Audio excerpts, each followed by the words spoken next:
hun le ni te an her liam zela ma na len rual lung tu zong tenen kim le lo ma kan len na hang khua karon phang le atang le mual adang silo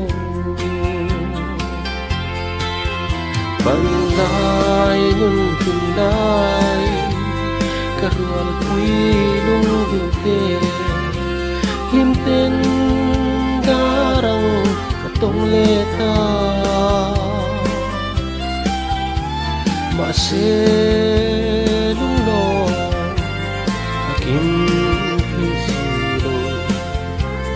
len rual lung du kan kinto lo vang khodai hun le ram kan chuan na lai tual kan len na tlang le mual te na thlir vela thin lai adang nge ma se sulung dileng sual tu an chang zota panlay nun pinlay karual pui lung dute himten darang atong leta maselung lo akim kay silong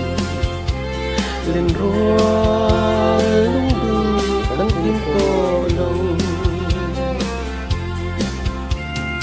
chung kim te a kan loi na run nuam len rual tenen zai tin kan horna lung dam te a chamang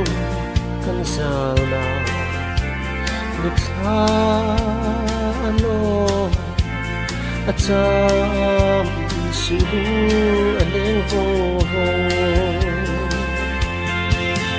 panlay nun pinlay